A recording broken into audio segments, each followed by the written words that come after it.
ஸ்ரீ குரு ஜோதிடம் ஆஸ்ட்ரோ சொல்ல பிரகாஷ். ஜோதிடத்தின் மூலியமா ஒரு தகவல் தெரிஞ்சுக்கிறோம். ராசி மண்டலத்தில் கிரகங்கள் எப்படி இருக்கு, எப்படி பலன் வெளிப்படுது அப்படின்னு. ராசி மண்டலத்தில் 12 கட்டங்கள் இருக்கு. இந்த 12 கட்டங்கள்ல 12 ராசிகள் இருக்கு.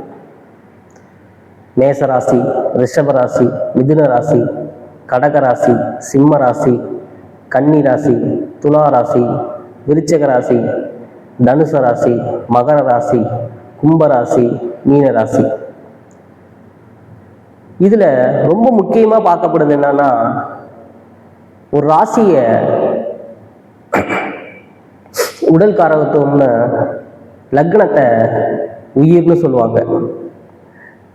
இதுல லக்னத்தை மையப்படுத்தியே ஒருத்தருக்கு தேவையான தேவைகளை பூர்த்தி செய்யறதுக்கான எல்லா பலன்களையும் கொடுக்கக்கூடியதா இருக்கும். ஒரு மனுஷன் வாழ்றான்னா அவருக்கு தேவையான தேவைகளை இந்த பாவங்கள் மூலியமா தான் ஜோதிடத்துல தெரிஞ்சுக்கிறாங்க.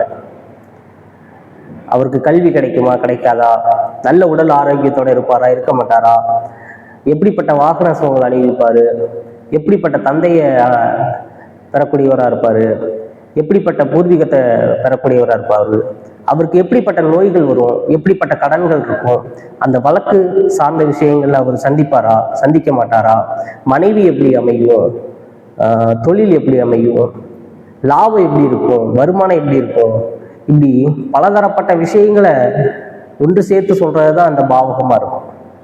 இந்த பாவகத்தின் மூலியமாவே ஒருத்தருக்கு தேவையான பலன்களை மிக துல்லியமா எடுக்கிறதுக்கு உதவி பண்ணுது. அப்படி இப்ப நாம தெரிஞ்சுக்க போறது இந்த பாவகம் எப்படி செயல்படுது அப்படின்னு தெரிஞ்சுக்கலாம். இந்த ராசி மண்டலத்துல மொத்தம் 360 பாகைகள் இருக்கு. ஒரு ராசிக்கு 30 பாகைகள் கொடுக்கப்பட்டிருக்காங்க. இது 30 பிரிச்சா மொத்தம் 12 கட்டங்கள் இருக்கும். இந்த ராசின்னு சொல்லுவாங்க.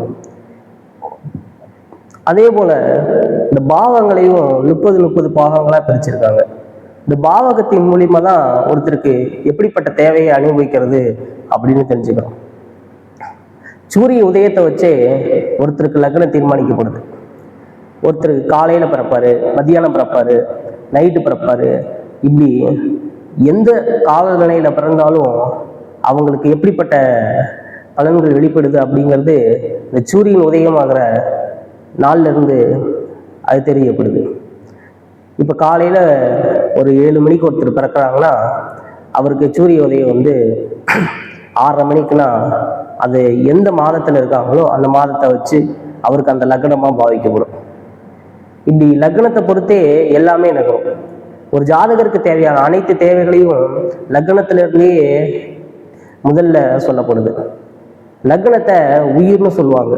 ஒரு ஜாதகருக்கு சந்திரன் எங்க அமைஞ்சிருக்காதோ அத ராசினும், லக்னம் எங்க அமைஞ்சிருக்கோ அதை உயிர்னு சொல்லப்படுது. ராசியை போலவே லக்னமும் 12 லக்னங்களா இருக்கு. இந்த லக்னங்கள் 2 மணி நேர காலத்துக்கு ஒரு லக்னமா வருவோம் அப்படின்னு அமையப்பட்டிருக்கு. இப்போ பாவகத்தை பத்தி தெரிஞ்சுப்போம். இந்த பாவகத்தின் மூலியமா என்னென்ன தேவையோ அதுக்கான பலன்கள் முக்கியம் வெளிப்படுறதா இருக்கும்.